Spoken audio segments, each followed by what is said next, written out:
Hello, good morning, and good afternoon, my future chef friends. Welcome to this month's episode of Fresh for Kids. This month we are going to be making a recipe that you will find very useful this summer. July is actually National Picnic Month.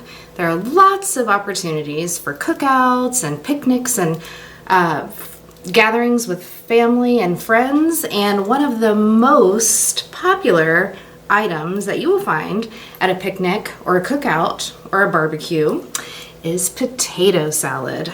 I personally love potato salad, and if it's on a menu somewhere, I am going to order it because I love comparing potato salads from one place to the other to find my favorite.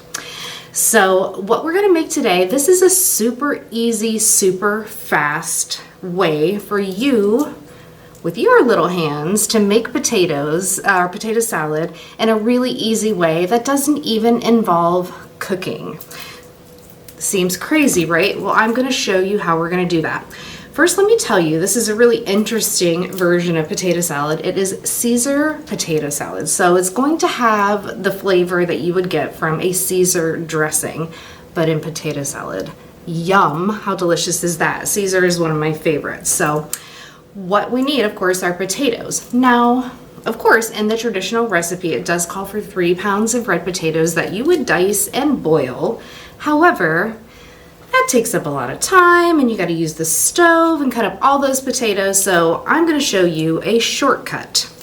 Now, of course, if you want to make this potato salad and you want to cook the potatoes on your own, absolutely, that is the best way to do it. However, this is going to be a really easy little hack. Ooh, my potatoes got excited there.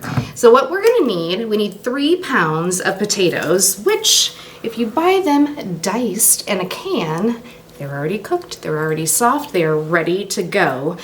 So 3 pounds equates to a little over 3 1/4 cans. So we're just gonna round up and use 4. So in addition to that, we've got some already cooked bacon bits.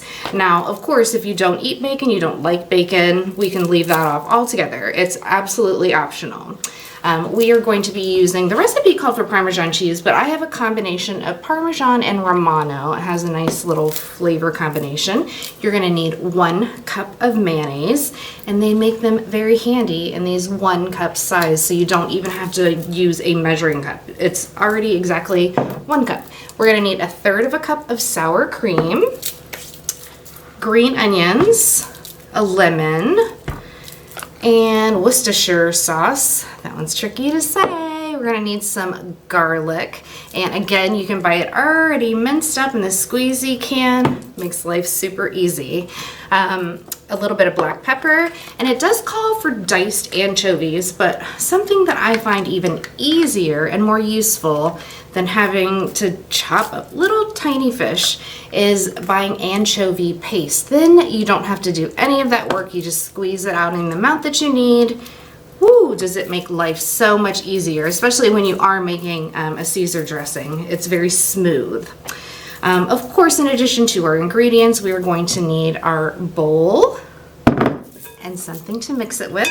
And of course, a sharp knife to slice our lemon and to cut up our green onions. So this is everything that you are going to need for this easy peasy lemon squeezy version of potato salad.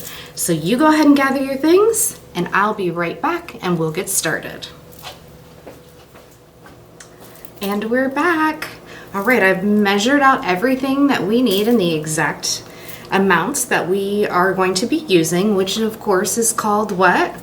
You know this, right? You've been watching all of these videos, so you know it's called mise en place, everything in its place. It's absolutely the best way to start any recipe because then you know for sure you have everything that you need and you don't have to stop halfway through to run out to the store in an emergency trip to buy eggs or milk or sugar or salt or whatever it is that you forgot that you needed. So we've measured everything out.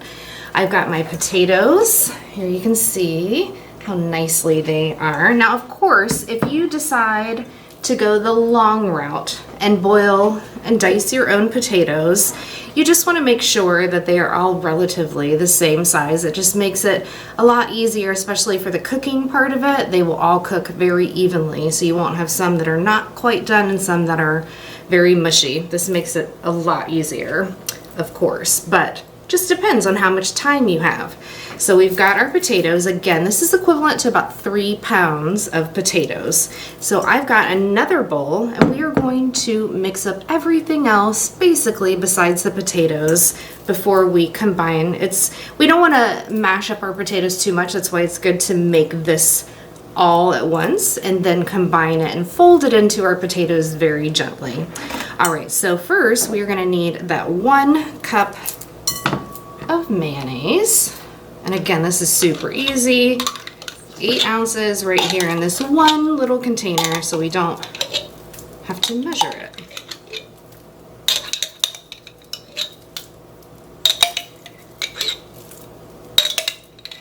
All right, we'll just get absolutely as much out of this little jar as we can. And it is just the cutest little jar. I might have to repurpose this for something. It's adorable.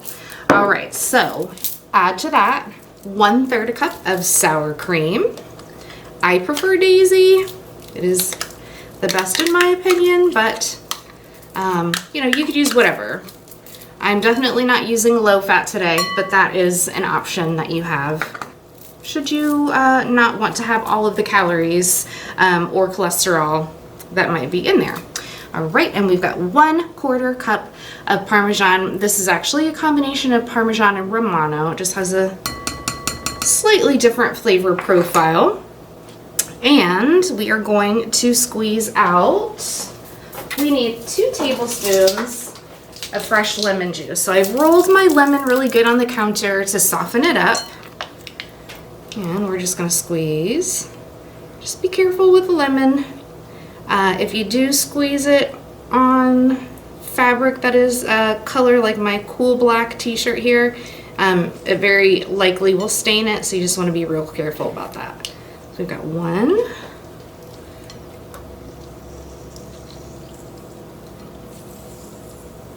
Oop, not quite enough. Let's get this other half. All right. 2 tablespoons. And I got a seed in there, so let's get that guy out. That's not fun for anybody to crunch on. Okay, what next? We've got in this little container, I have the equivalent of, it calls for 1 clove of garlic. I put a tablespoon of chopped garlic in there, which is slightly more than 1 clove.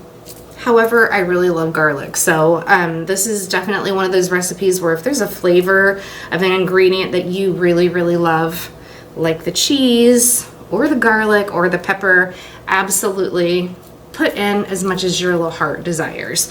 So we also have in here our anchovy paste. It called for 2 diced up anchovies. I measured out about 1/2 tablespoon. It also has Worcestershire, 1 teaspoon of Worcestershire sauce, and 1/4 teaspoon of black pepper. So that's what I've got in this little container right here. I'm gonna get all of that out and into our bowl. Right, we're gonna save the onions and the bacon for after we've mixed all of this together. So we're just gonna mix this up, combine everything completely. All right. So basically what you are making here is sort of a version of a creamy Caesar dressing.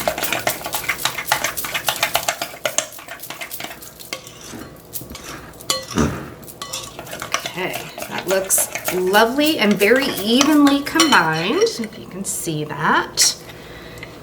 And just want to make sure that you don't have any big chunks of that anchovy paste. You just want to make sure that it's smoothed out really nicely, because that is a very, very powerful taste. It's very concentrated when they make it into a paste like that. And anchovies, of course, are a very, very powerful taste on their own. They are tiny little fish, if you did not already know that. I find them very delicious. However, if you are allergic to fish, do not put the anchovy paste in this. You will not be happy if you do that, because it is definitely little tiny fish. All right. It's looking quite nice.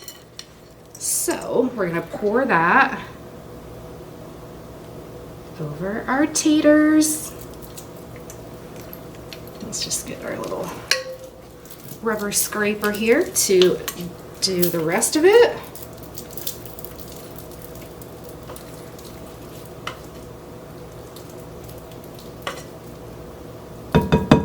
And you may have noticed that we didn't add any salt to this at all. And there's a couple reasons for that. One is that anchovy paste that I was just talking about has a lot of salt already in it. And that is pretty common of any really processed tiny little fish like that. Sardines, anchovies, anything like that are almost always going to be salted heavily, just because it preserves them for a much longer length of time. Bacon also, if you're putting bacon in it, bacon is very, very salty. So I would absolutely recommend that you combine everything together for this recipe first, and then decide whether it needs salt or not. Which again is what it means when they say add salt to taste. So now I'm gonna fold the potatoes and the mayonnaise mixture together, which basically just means I'm taking my rubber scraper down the side of my bowl to the bottom and just gently lifting up. These potatoes are fairly soft, so you don't want to get too rough with them and mash them up. Unless you want mashed potato salad. All right, and that is like the perfect amount of that mayonnaise mixture for the potatoes that we've got. All right, so this looks really great. It smells delicious too. So now that we have combined our mayonnaise mixture and our potatoes, we are going to add, this is 3 green onions sliced up. And it calls for 8 slices of bacon. Again, this is one of those things where if you just absolutely love bacon, go hog wild, pun intended. But if you maybe like a little bit of bacon, but not an overwhelming amount, you could add less than 8 slices of bacon. If you are cooking the bacon on your own and not taking my little hack shortcut of buying the pre-packaged bacon bits, you just want to make sure that you cook that bacon until it's really crispy. You don't want I personally love soggy bacon when I'm eating it for breakfast or brunch, but in a recipe like this, you want to make sure that it's good and crispy before you put it in. So this package right here says it's about 14 servings, so I'm going to just call it at about half of the bag would be equivalent roughly to 7 slices of bacon. We don't want that. All right, so that's about half the bag there. And again, we're just gonna fold this very gently. And the onions and the bacon will add, especially those onions are gonna add a nice little crunch to this potato salad. If we didn't add those onions in, it would just be all very, very soft. So it's just enough of a crunch to keep it interesting. And then of course also add a very subtle oniony flavor. If you like a stronger oniony flavor, you could absolutely dice up some white or red onions to make this a little more colorful if you want to have a stronger onion taste to it. There we go. It is ready. And we are going to chill this, of course, for several hours before eating it. You could for sure eat it just like this now, but when you chill it, all of those flavors that are in here marry together and they sink into those potatoes. So it's just, honestly, this is one of those recipes that tastes better the second day than it does the first. So, in this recipe, of course, if you don't want to make it a Caesar potato salad, you can just use the basic bones of this recipe, the amount of potatoes, the 1 cup of mayo, the 1/4 cup of sour cream, and then you could add whatever else you want. Hard-boiled eggs is always a very popular thing to add into potato salad. You could add other kinds of vegetables, green peppers. Really, the possibilities are almost endless. In the type of potato salad you can make. You could even go with very specific flavor profiles. You could make an Asian-based potato salad. You could just add a little bit of traditional Asian seasonings to your mayonnaise mixture. Same with a Latin flavor. You could add some chipotle or some jalapenos, a little bit of cilantro. So the possibilities are really, the sky's the limit, and you could make it however you like. I hope that you have a wonderful summer, and I can't wait for you to make this potato salad and impress all of your friends and family at your next picnic or cookout. And I can't wait to hear how it turns out. Have a great rest of your July, and we will see you again in August right here at the Maitland Public Library on Fresh for Kids. Bye.